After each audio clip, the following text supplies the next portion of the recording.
Good morning, everyone. This is Lucretia, and you are tuned in to another episode of Candid Conversations.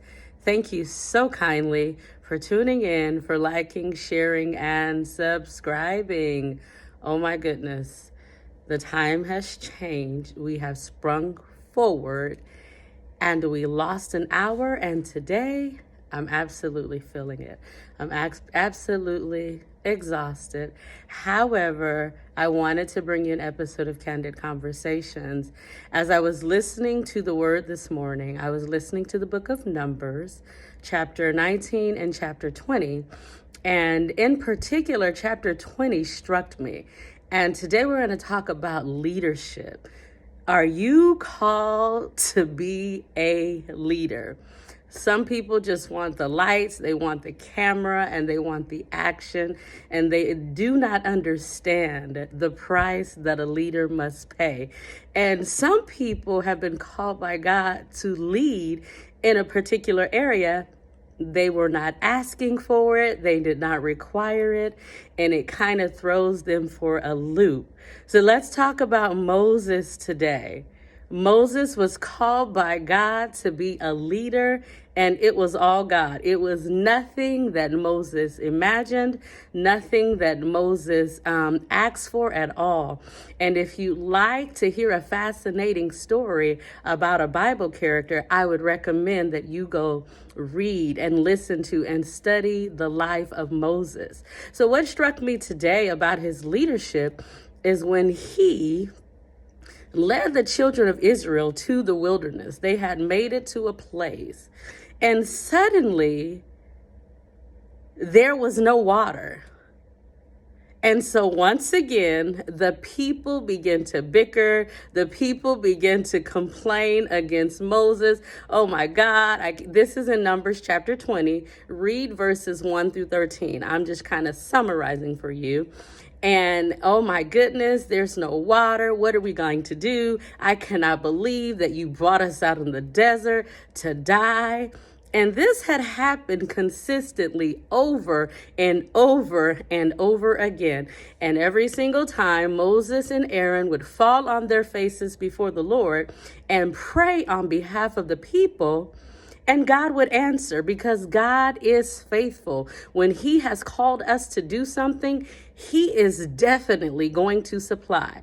But can you imagine the frustration of a leader who's been called by God? And God, I'm trying to do my absolute best to lead a people who are consistently stubborn and consistently complaining. So I guess by this time, Moses had had enough. So he went to God on behalf of the people, and God gave him directions, but Moses decided to do it his own way. And he decided to strike the rock and say something inappropriate to the people. And guess what? As a result, he ended up missing the promised land. Can you imagine, after all that we've been through, leading the people, then you end up not making it to the place that God had promised you? And I know that people can be frustrating. I know that people can tick us off sometimes. They do. And sometimes it's intentional and sometimes it's unintentional. And I find it very fascinating that God also says that Moses was one of the most humble people in the world.